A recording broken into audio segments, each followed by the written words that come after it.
Here we go again, everyone. Welcome to your weekly edition of Bulls Insight, courtesy of the Bulls Academy. I'm DJ Dilworth, my co-host is Simon Little, and this is What a Load of Bulls. We're up to episode 5 now, and with that came a couple of interesting questions this week, Simon. Yeah. Leah Dilworth piped in with the how many episodes are you going to do, Daddy? And Zoe Dilworth followed up with if you get 1 million YouTube subscribers, will you get a plaque? So I think my kids are watching too much YouTube. And also, I don't know how long this is going to go for, but it's been a lot of fun the last month putting some stuff together. Is that your parenting tip for me with Ellie? just jump them on YouTube and throw them on YouTube, mate. Yeah, and that's easy parenting done. Mate, it's different from when we were you're sitting there watching Netflix and they just pause it all the time. You try to watch a movie on normal TV and they want to go to the toilet or something. Daddy pause it. No, it doesn't work like that. Yeah, it's a different world we live in now. Yeah, but anyway, welcome back, listeners, for another episode. It's good to be back, DJ, this week, and I think our listenership is growing. Definitely getting comments on the green. Yeah. So I think, speaking on off air and prep, mate, about 90% of the comments that I get back is feedback, and 10% bit of banter from guys. For you, it tends to be probably the other way around. I reckon it's 98% banter and 2% feedback. What do you think? Yeah, mate, I'd have to say I'm never one for not leaving myself open for comment, and certainly more so when you're recorded and on air and out there for everyone to hear, but it's all instant fun so far. I have had a few people say that we're rubbish, but the best part about that is then you hear them quoting every word from every episode, so we may be rubbish, but they're still listening. Still listening. That's good. Yes, that's what we want. Listening. Oh, mate, no such thing as bad publicity, is there? No, that's it. And then I had a nice conversation with the current chairman of the state match committee this week. He listened to episode 3 about the admin in the sport. Yeah, so what did he have to say? Really, DJ? We've got that's the office, the board, committee member. They're all listening. So yeah, we've obviously got some ears pricked up and maybe got some conversations around that Bulls New South Wales office going. So what do you have to say? They're leaking it out bit by bit, aren't they? That they're listening. But he just he says he agreed with some of it, not all of it.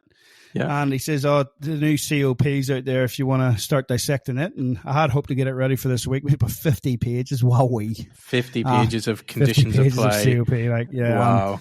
We might give that a month or so until we actually dissect that and work out what's going on. But yeah, anyway. I think we want listeners to increase on this podcast, so we're not going to go anywhere near that 50 pages of conditions of play.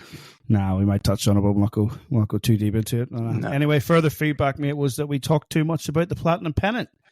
Okay. And, we like to take that stuff on board. So with that in mind, we're going to lead into around the greens, and I thought, why not start this week with platinum pennant? Because really, what does he know? What does he know? So, mate, here's the table after round 9. 2 rounds to go. What are we thinking here? 20 points for you guys from the last 2 games. No points for the 4 teams above you, and you might sneak in. What do we think? I don't really think so, DJ. I think the weekend past there, we needed to win the game against Raymond Terrace. We managed to get across the line with Collingford guys, but we needed a win, and we came close to getting that win against the really good Raymond Terrace side. Obviously, state champions and a lot of quality players on that team. So it came close, but we just couldn't get across the line near the end. I really think the top 4 teams, Platinum Pennants, Cabra, Raymond Terrace, Warilla, St. John's, they're kind of locked in. They're them 4 going through the finals. Really that last spot, really, between Mount Lewis and Engadine. Maybe Marylands might sneak in there if they sort of get some good results in the last 2 games, but it's really one spot up for grabs. Yeah, you think so, mate. Mount Lewis probably in pole position, already having that 5th spot. You would think 10 points on Saturday versus Winty should be enough to get them over the line. Engadine have got 2 tough away games, one versus Cabra and the other one at Winty. So they'll be targeting the Winty one, but they're really going to try and get something out of the Cabramatta. And you wouldn't imagine Cabramatta's going to switch off. That top spot is going to be a prized possession when it comes to the finals, because you get a game off and then you get a couple bites at the cherry as well. 2 so bites at the cherry, yeah, they'll be fighting out for that spot, no doubt. Yep, definitely that'll be a hot spot to grab. Definitely. What about you guys for your last 2 games, mate? Look, I think we're just we want to build for a good finish for the season. 2 wins, and let's see how high we can get up that ladder in those 2 games. Give a good hit out some of the guys in preparation for next season starting, which would be coming up in July. Maybe some guys heading off to the AO in June. Hopefully put some good bowls down in next season off to a flying start. Nice. I have to say the Maryland's Magic, they've left a few out there, haven't they? I was a bit surprised to see them, the way they started the competition. I mean, they played you were impressed with them early doors, but they've certainly left a couple of points out there. A bit surprised with that one. A couple of games that they dropped that I really think they wouldn't have. But yeah, they were definitely a quality side against us. Maybe just stepped it up against the mighty Tarrant Point, and maybe we took it all out of them, and they dropped off in form a little bit. But and we know, they might sneak in there. They might sneak in. You never know. And we know games aren't won on paper, but that Carlingford team, they look very good on paper. Some quality marquees in there, mate. I've heard a few whispers, but you actually experienced it last week. Would you say there's a bit of a language barrier has been the issue on the green there, or? Well, funnily enough, DJ, I actually knew what they were saying. Yeah, but did the people in their team? I don't think they did. Even Big Chico, who was playing third against me, he asked me, "What did Big Kev say?" when he was directing the head. I said, I was translating for him. Yeah, so it was. Big Kev did make a couple of comments to me when we were in the roll up. I was practicing a few up shots and missed a few. And he said, make sure you get that in the podcast. So there you go, Big Kev. I've got it in the podcast. I missed a few up shots in the roll-up. So he said, get that on your podcast. There you go. How'd the final result go, Kev? Well, that's it. I think I won that one. Oh, yeah. Well, mate, as we said last week, this is the last couple of rounds for that, so it's all to play for. We'll move on now. World Champs, mate. We were talking about that last week. How'd Ray finish off, him and Sam, in their campaigns? Yeah, Ray went out to Malaysia in the quarterfinal stage of the singles. He said in our group chat he was playing well all week and played really well the first set, and then all of a sudden the balls started coming out like pineapples. And on the wrong bias, I believe. I believe there was a wrong bias on as well. Facebook. That's 2 weeks in a row we've been able to mention that. Yep. Ray, I spoke to Ray as well. He said he hasn't actually listened to the podcast yet. I think that's part of the reason why. So make sure you listen, Ray, especially the last couple of snippets of the end of each podcast. You'll learn from there, Ray. Yeah, just flick to the very end of the podcast, and there's a real key piece of bowls coaching that goes on that DJ gives out. So yeah, maybe you should listen in, Ray. Yeah. Anyway, went out to Malaysia then. He did, yeah. So I went out to Malaysia, but they ended up on a good note with him and Sam taking out the mixed pairs title. World Bowl Champions, bringing back a world title to Tarrant Point. I believe that's one of the last remaining things that he kind of needed on his resume of bowls. He's won quite a few things and obviously represented Australia. And yeah, the only thing he didn't have was a World Bowls title. So there you go, Ray. Congratulations and well done, buddy. Well done, little fella. Not bad. Not bad. He's definitely one. Yeah, I'll put it out there. It's definitely one that probably should have played for Australia a bit more than he did. Yeah. But no, it's good to see him get that. He's one of the nice guys in bowls too. Like, so well done, Ray. Well done, Sam. So have you got a big party for him coming back? I believe as soon as he landed, he got back in the car and drove off to the Champion of Champion pairs. Oh, you're kidding. Young Carl Henson. No rest for the wicked. No rest for the wicked. Straight back into another probably good solid few days of bowls. Yeah. Well, he's still going on that, as you said. The New South Wales Club Champion of Champions is the pairs is going on at the minute for the men and the women. I'm just having a quick look there. Ray and Cal have made it through to the round of 16. They're playing Marty Ball from Windale Gateshead. Don't take that too lightly. Marty knows what he's doing. So yeah, a couple of good teams left in there. You got Bo Prideaux, Aaron Wilson, Ray and Cal, as you said, and Richard Gervin and Brendan Egan as a sub. That's not a bad one from Nelson Bay. Keep an eye on that. That's a pretty good pair, eh? Yep. And then there's one down right there at the bottom. I think you might recognize their names. B Spur and B Winter may have just won the state pairs. They're going for the double. Yes. All to play for. They've got like I said, they've got the round of 16 tomorrow, followed by the quarterfinals in the afternoon, semifinals and finals on the Friday. And we've also got the women's being played. I seen today last year's defending champions from Curry. Curry unfortunately went out today. But they're down to the quarterfinal stage 2. Ellen Fife and Jamie Lee Warsnop up against Kay Moran from Figtree. That's a big one in that section. Natasha Van Eldik and Genevieve Delve still going as well. So, a couple of big teams still in there. That they've got quarterfinals and semifinals tomorrow, and then the final on Friday, all being live streamed by Bowls New South Wales on their Facebook and YouTube page. Yeah, definitely check that out, listeners. If you want to get involved with some of that live stream, check out some of the results. And yeah, I'm sure the live stream's going to be pretty good from Bowls New South Wales. Definitely better than what World Bowls had over there at Guernsey, wasn't it, DJ? Well, you still got to be in your bonnet about that one, mate, have you? Definitely do. Like, so yeah, I'll get on that. Neil Dalrymple, if you're listening, Simon Little's willing to give you some advice on streaming. Yeah. Nobody's safe on this podcast. Doesn't matter who you are. CEO of World Bowls or Bowls coordinator Taryn Point, you're getting a touch. So moving on, DJ. You want to move on to this week's hot topic? Yep. Okay. So taking on board the feedback that you got, taking away, we want to talk away from platinum pennants. Yeah. Let's look at the other grades that are throughout the state. Cool. Yeah. So that's what we're going to touch on this week. Yeah, the intention was to focus on grade 1, but then I opened Pandora's box a bit once I started going through Bowls Link and finding different things with the grades. So we'll talk a bit about that. But yeah, now that we've officially qualified in grade 1 from Club Milton City. Well done. Yeah, the boys have all been talking for the last couple of weeks about, who might make it, who might not make it. And it's a bit of a, mate, to be honest, it's a bit of a dog's breakfast or dog's dinner or whatever you call it in the flipping, in the one grade around the state. I don't know what's going on. And yeah, look, I hadn't looked too much into it until this week. I just wanted to make sure we got qualified. Feel the things going on behind the scenes. I just want to make sure we qualified. Then we'll worry about that.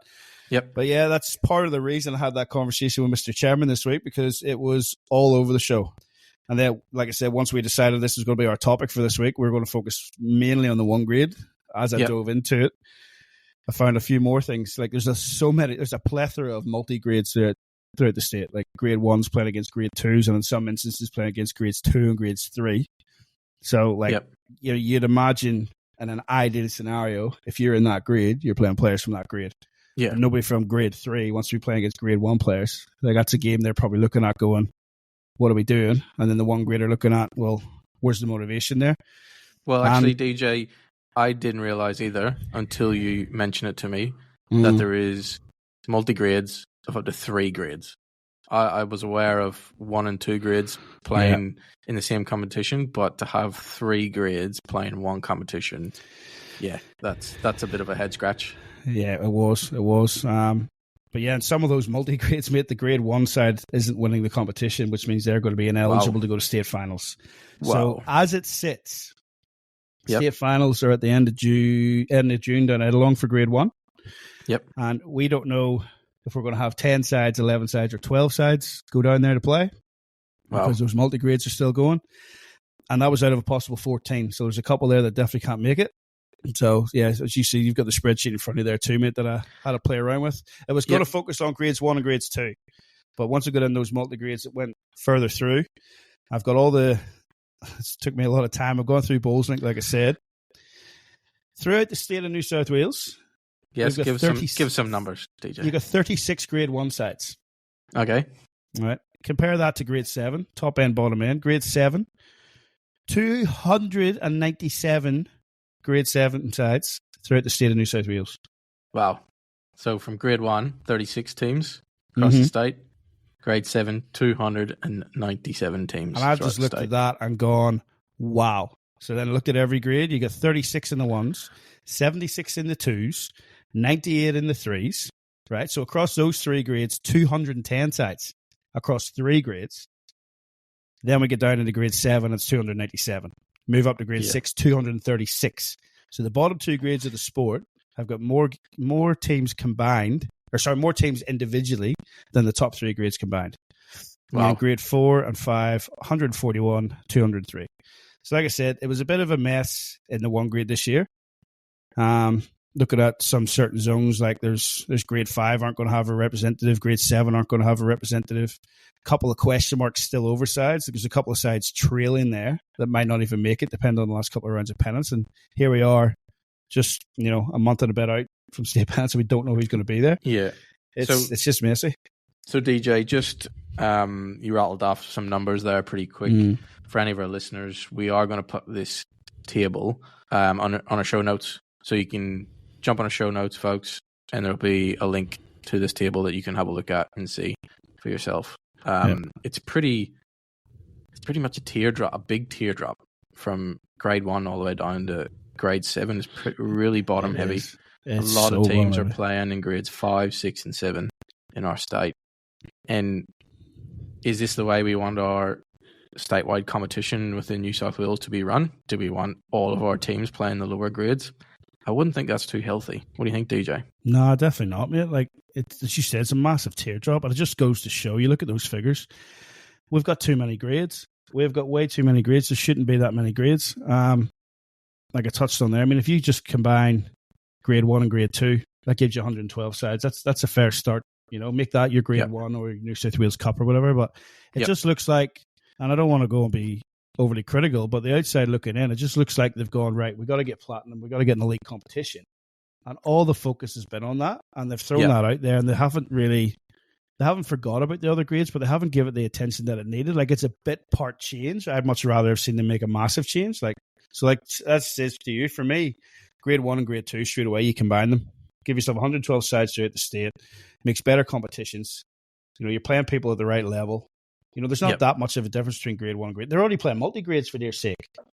Yeah, there's not that much difference. You're already playing it already, and some of the zones are already combining 1 and 2 together, or 1, 2, and 3 together. So it's something that's already being done. Let's just do it across the board. These guys are going to step up. They're going to have to raise their game. It's going to improve their game. And then whether you do it at the same time, well, I probably would do it at the same time. But then you look at grades 3 and 4. You combine the two of them, that gives you 259, which is, compare that with grades 4 and 5. You combine them, or 3 and 4, sorry. Combine 3 and 4, and you've got 239 sides, which is making it pretty even down there compared to what 6s and 7s have already got. So then all of a sudden you've got even amounts throughout. So, and then you look at increasing grade 5 by promotion from grade 6 without any relegation for a couple of years, promotion from grade 7 for a couple of years to get them into grade 6. Suddenly you've got competitions with anywhere from 230 to 260 throughout the state. That makes it a lot better. Now, I know it's difficult logistically at times I'll use Zone 8 for an example. It is huge. Like, they've got 4, 5, 6 different sections down there, all based on regionals because of the way things are.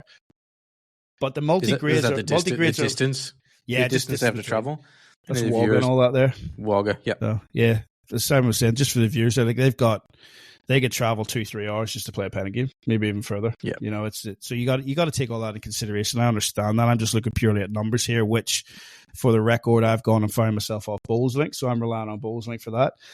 There's 2 zones in the whole state that still aren't using BowlsLink. No way. Yes. Do we name and shame those zones, DJ? No, I don't think we do that. Okay.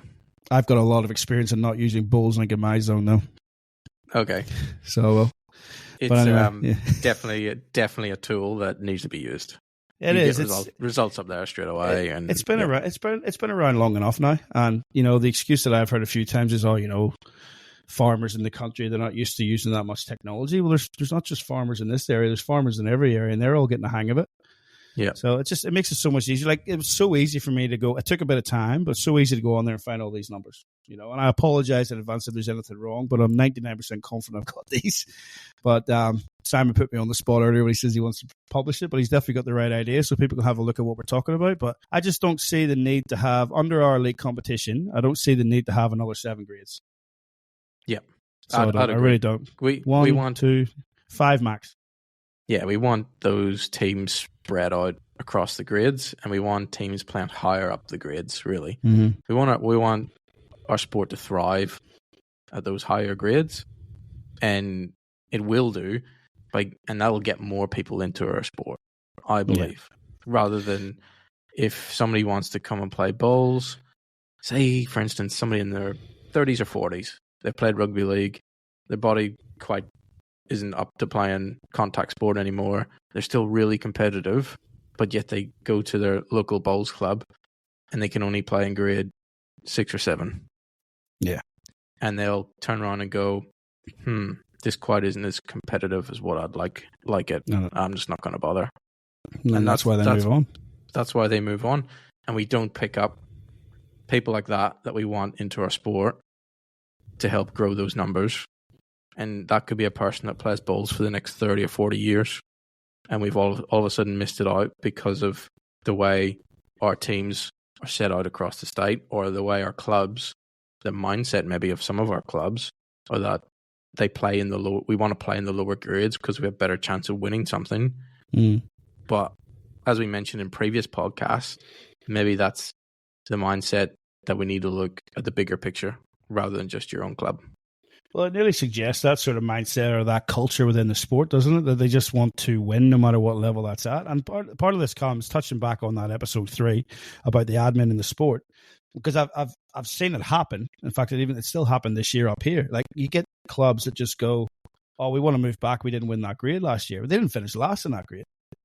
Yeah, I've heard of a club that finished 1 point behind another club from the last year and asked to go back the grade. They finished second in the comp by a point. 1 point, and they asked to go back a grade. Yeah. And too often, because the zones are the ones that were sending in the recommendations, too often they've let them go back because the zones also think it's a feather in their cap to have a club go away and win a state flag. And it is a state flag, yeah. But do it right. You're playing platinum, right? Yep. I'm playing ones, all right? Yep. I don't see why, even if we don't win the state ones this year, I don't see why I want to go to grade 3, 4, 5, or 6. Just to try and win that flag. You want to play at my mindset's definitely you want to play at the highest possible level you can and win that. Yeah. Start dropping down when the form's going out. It's getting there. It's starting to get that way. Those backhand runners aren't really hitting quite often, are they? Oh, that's why I'm back down leading, mate. Just playing backhand around the clock. Well, that's a few other things affecting that too. But it just looks like, as I touched on there, it just looks like platinum was the focus, and it was too much of a focus, and there was implementing change. Just it should have happened throughout the grades. The whole competition should have been looked at and made the right changes. And yes, I know they're trying to keep everybody happy and stuff. I've been part of those conversations, and a lot of it is just trying to keep everyone happy. But you can't keep everyone happy. Can't keep everyone happy, DJ. And you got to think about the bigger picture of our sport rather than keeping a few clubs or a few zones happy. Really, from my experience around the admin, you've got almost a 3 or 6 week or 3 or 6 rule anyway. 3 days, 3 weeks, 3 months, 6 days, 6 weeks, 6 months, whatever it is.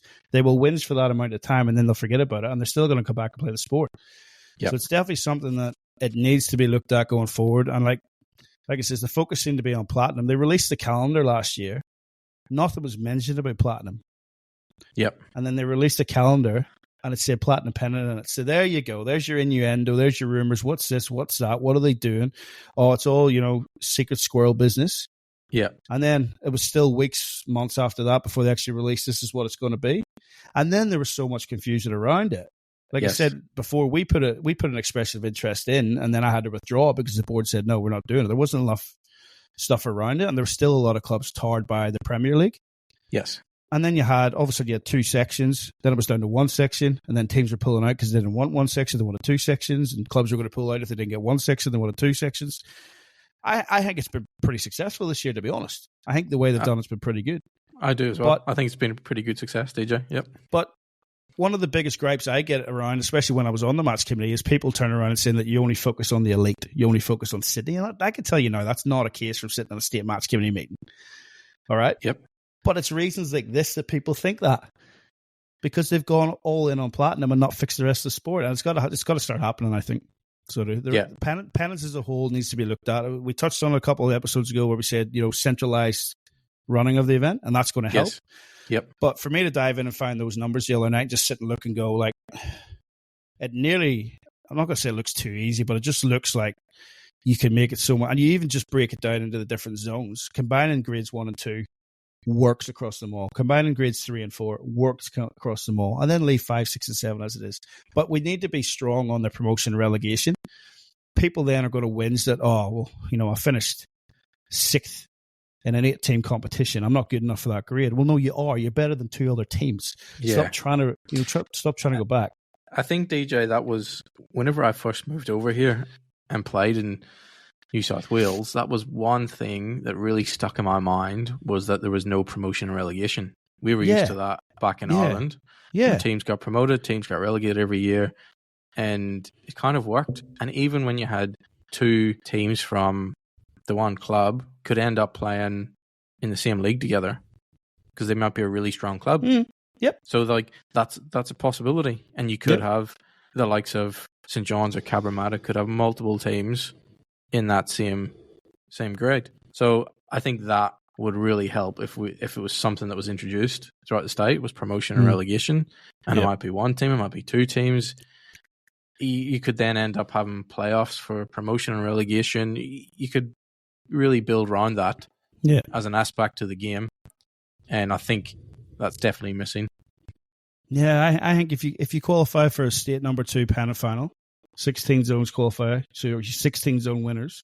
That's your only chance to win it because you're going up next year to 1s. Yeah. Or 3's going up to 2s, or 4's going up to 3s. That's what it is. Give them extra motivation. We got to win it this year, fellas and ladies, because it's open pennant now.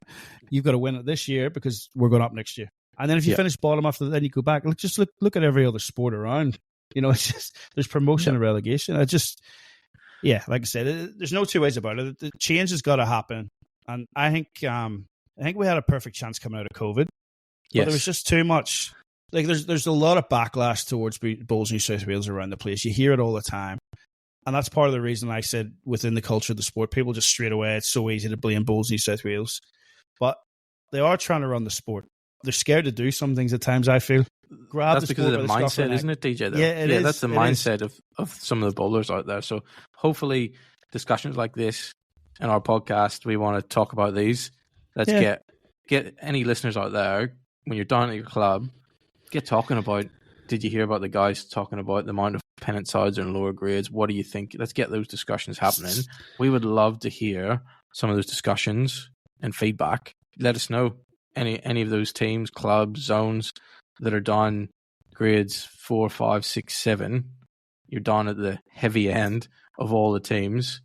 What's your drive? What's your ambition? Would you want to play higher grades? Is it that you want to stay down in lower grades? Why do you want to stay down in lower grades? We'd love to hear that feedback. Absolutely. I'd love a bit of insight into that. Yeah. So why do you want to be down there when you've got a chance to try and move up? Yeah, because most of the time too, when people, when it comes to selections, will wins at the selectors for not picking them in the higher grade. Yeah, but then they're happy to stay down there as well. But as I was sort of starting to allude to, COVID, I just felt like presented us that second lockdown that we had. It presented us with a real opportunity to have a bit of a reset. Like there was so much happening with unification coming in, and there was still it just felt like you're dipping your toe into the water as opposed to just jumping in. All right, like. Unification is the biggest change to happen in the sport. Yes. For the men and the women to finally combine. The next biggest change was to change the calendar from a calendar year to a financial year. Yes. All right. So we did all that and then added competitions instead of fixing the competitions. I just felt like it presented us this awesome opportunity to change the sport, reset it, and get people going. Because by that stage, with people being locked down for the 3 months or whatever it was that second time, thriving to get back on the green. All they wanted to do was get out there and play. Yep. Everyone just wanted to get back to the club and get out there and play. Yep. But yeah, like I just think we missed it. Just missed the jump a little bit. Like it's not too late, but we're definitely at a precipice now. We got to make a decision. Like, what are we going to do? And I think I'd like to see some big changes in the structure of how competitions are run over the next couple of years. And just looking at how messy number ones was this year. Like that's your next biggest. I know platinum's your elite, but your next biggest is your grade 1. You should be looking for teams that want to come out of that to go into platinum. But instead, they're sitting down there playing against grade 3 sides. I'll have a look at it, please. Yeah. Please.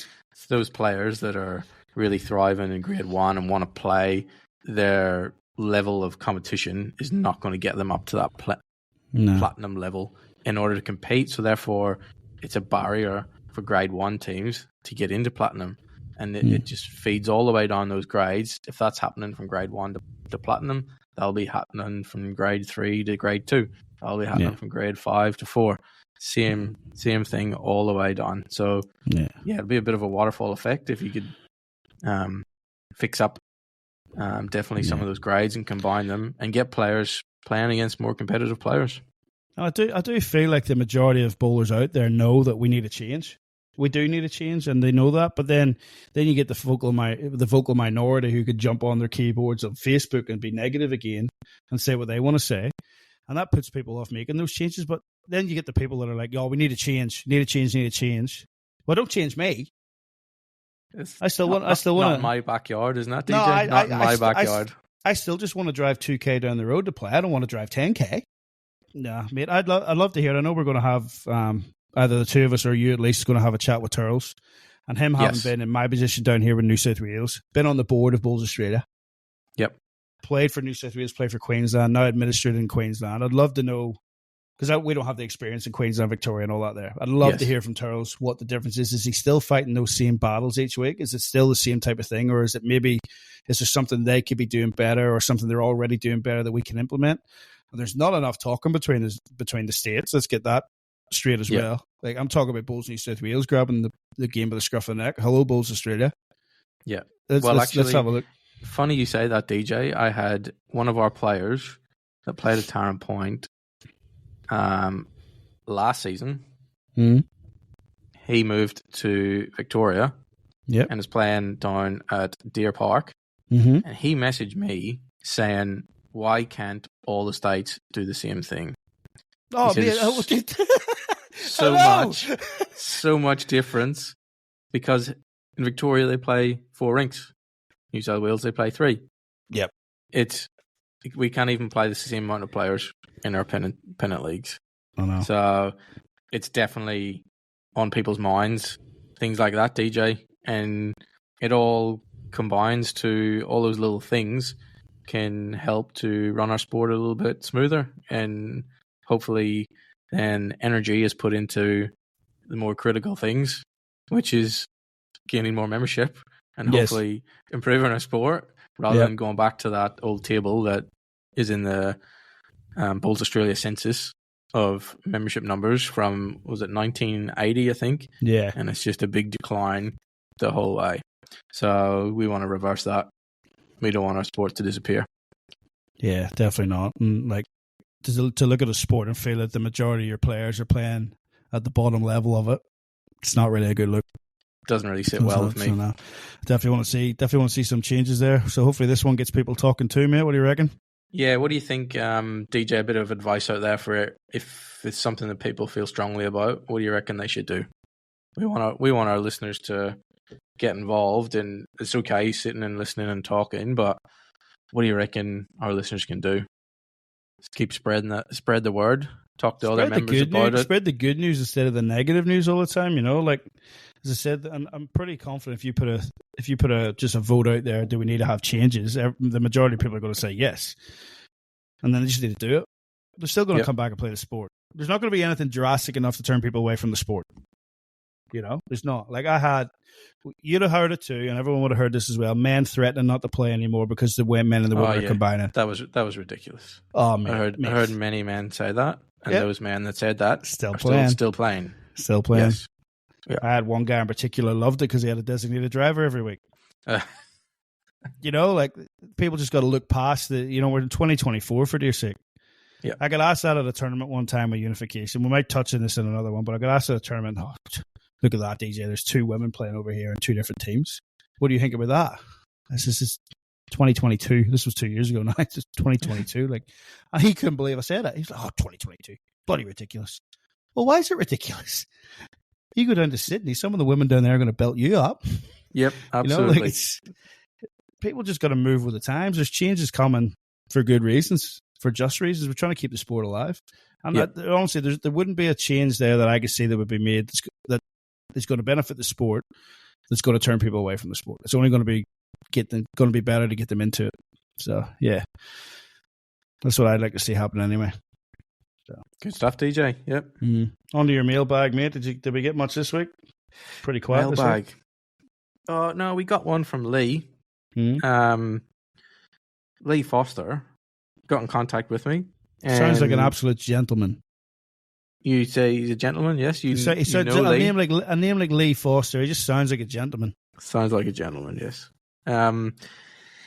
He had said that an area that particularly interests him is the psychology aspect of our sport, which is something that's heavily needed within our game. Is very mental, wouldn't you say? Well, I was about to say, man, that's something like neither of us are psychologists. No, we're not. I know you're definitely a lot more into the mental side of it, whereas I'm just mental. So I'll just let you go with this one, I think, for a bit. So he says, how does the mental aspect... So DJ Lee has said about the psychology aspect, and as a bowler, that he's noticed just how much his mental health has affected his performance on the green. So he wants to know that from previous podcasts, we've mentioned about having the same routine approaching games, trying to help that with being focused. But he's wondering ways to change his routine if he feels that things aren't going correct. Mm-hmm. So that'll be like you might play a game on Saturday and you feel, I played rubbish.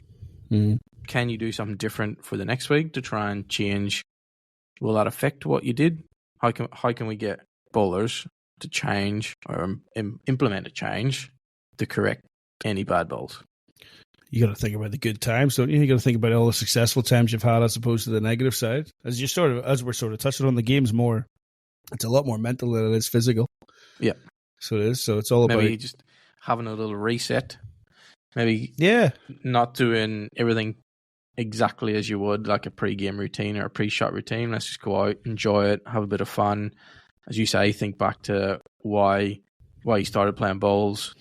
Think of maybe, hopefully, you enjoy the company of your teammates. I know some people might not, but just all that basic stuff. Maybe if you won a state title in the past, and you want to think back to those good times when you the good times when you were climbing up through the ranks of the sport and doing quite well. You know, it's all still there. You just gotta find that happy place, I suppose, too. Like it's pretty common knowledge that if you're happy off the green, you're going to be playing well on the green. You know? Yep. So he also mentioned if you've had a slump in form over the years, you're struggling to find decent practice time on the green. He's asked, do we have any ideas about practicing away from the green? Now, that's one of the reasons why we've created the Bowls Academy, funnily enough, because hopefully in the not so distant future, there will be some online courses, DJ, that listeners can jump on, and we'll be able to look at strategies, tactics, reading ahead, psychology of bowls, how to focus, distractions, all those little key things that add up to your overall game development, not just how to deliver a bowl on the green. 100%. And that's stuff that can be learnt or stuff that can be acknowledged on a laptop, mobile phone.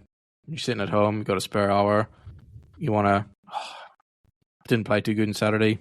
How can I maybe give myself a little bit more knowledge about my game? How can I improve some stuff? So hopefully, listeners, over the not so distant future, we're going to have some courses online that you can jump on, practice away from the green. That'll be handy, wouldn't it? It would be, mate. It would be, because we've all been there. You haven't quite got the shot the way you wanted it. The backhand runner's not quite working. All of a sudden, it's in your head. In your case, DJ, yeah. All of a sudden, it's in the head all the time. But you gotta, I suppose you gotta control those controllables, don't you? You can't really control your opponent and what they're doing. You just gotta combat whatever ball they put in the head. We overcomplicate the game at times, I think, too. It's two things. It's line and length. That's all it really is. I wish it was that simple sometimes, DJ. I know. There's a lot more to it with tactics and stuff like that there, but realistically, the basics of the game, when you start it up, it is put that ball out on the right line with the right speed. That's it, DJ. When you stepped on those turfs back in Ireland. Turfs is all right. Turfs is right, isn't it? with your brown shoes and your white trousers and your white shirt. Oh, dear. Just think back to those days. And the tie tucked in. And the tie tucked into the pocket. Yeah, that was just line and length. Yeah. Yep. That's all it was. Line and length. All it was. Oh, well. Well, it was a bit of mailbag and a bit of coach's corner, mate. Yeah, it was a mixture of everything there, just to combine it all. Good. I've actually got a shout out, DJ. Yep. Before you move on, shout out to somebody who jumped into the commentary. So our live stream game for Turn Point on Sunday, you did mention in last week's podcast you might have been jumping into the combat. Sadly, you couldn't make it down to Sydney, so couldn't quite get there. I mean, it was just too much on that weekend. That's it. So both New South Wales were pretty stuck for commentators. No, that's not you. Off air, you said desperate. Okay, desperate. That's why they asked you. But a shout out to the guy who actually did jump into the commentary, Scotty Gary from Tarrant Point. I'm going to give him a big shout out. He's just jumped in there. Lee asked him, jumped in, done a fantastic job. Obviously wasn't listening because I was playing at the time, but everyone that was said to me, done a brilliant job. And Yeah, well done, Scotty. I know from experience it can be pretty hard, especially if you're thrown there in the deep end by yourself. But yeah, from what I heard, you did a pretty good job, mate. So well done. Yeah, definitely done a better job than what DJ would have, Scotty. So well done, buddy. That's certainly a matter of opinion there, Simon. But yes, unfortunately, I was out of action. Darling wife Yana was away trying to make millions for the family with her entrepreneurship. She's making some polymer clay earrings and selling them at the market. She was down in Campbelltown on Sunday, so I couldn't get down. I had 3 kids to look after. But yeah, all those male bowlers out there, if you're looking for something for Mother's Day. Oh, good plug, DJ. Clay by JD Designs. Look her up on Facebook. Good stuff. There's a website there too. Or send Simon a message and he can message me. I will put you in touch, and there's some good stuff out there that she's been putting together. She's been working hard on it. So she has. So yeah, there's a plug out for the wife, and that's me in the good books. That's all right. All right, mate. Well, that's sort of rounding off for this week. We'll talk a bit more. The Champion of Champion pairs will have finished next week, so we might talk a bit about the winners from there next week. Man, I'm going to put you on the spot. Give me a men's winner and give me a women's winner. Oh, I think men's. I'm going to have to go with the Tarn Point boys. I'm going to back our boys to come home, especially Riser. To come home, flew home with a World Bowl title. Has to bring home champion pairs now, doesn't he? Really, so. Jet lag. What's that? Jet lag. No such thing. No such thing. So yeah, hopefully the boys bring it home, Tarn Point, and yeah, I guess in the women's, I'm gonna go with. I think Ellen and Jamie Lee. I think they'll be victorious in the women's. Very good. Well, what about you? I'll go with you. I'll go. I reckon the boys from Mount Lewis will do the double. Winter and Spur to do the pairs double this year, winning the state pairs and the Champion of Champions. And geez, Natasha's hard to look past. Her and Genevieve are pretty good parents, so I'll go Tash and Genevieve to get the women's done. Okay, we'll have a close watch on those games coming up, and let's see who's compare closest. That next week. See how we did.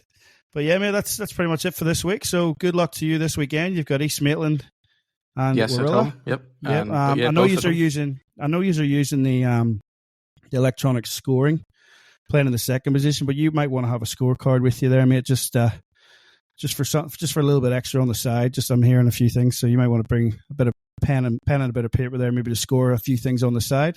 Okay. In that game, and then a message from Gaza, mate. He wants to know: did you move away from Dave Axon's rink just so you avoided playing him? Good on you, Gaz. Yeah. No, I'm disappointed, but I don't get to come up against you. I've been shifted across to another rink, so yeah, disappointed. I don't get to catch up with Gaz, but we'll have a good catch up after the game. Well, what you were saying off air was you were moving to the easier rink to play against R&Ts, but if you don't want to put that out there, I'll put that out there for you, mate. It's all jokes here. It's all jokes here. Well, yeah, that's pretty much it for this week, folks. Hope you've enjoyed another episode. We'll be back next week if we're not cancelled. So, yeah, I hope you're all enjoying it. Get in touch personally or through the website, www.thebowlsacademy.com. Drop us an email, drop us a link, tell us what you want to talk about. Hopefully that pennant stuff got your interest and get you talking around the clubs this week. Well, that's all for us this week. So for me, keep that little disc on the inside. Yep, and good luck on the greens, everyone. We'll catch you next week.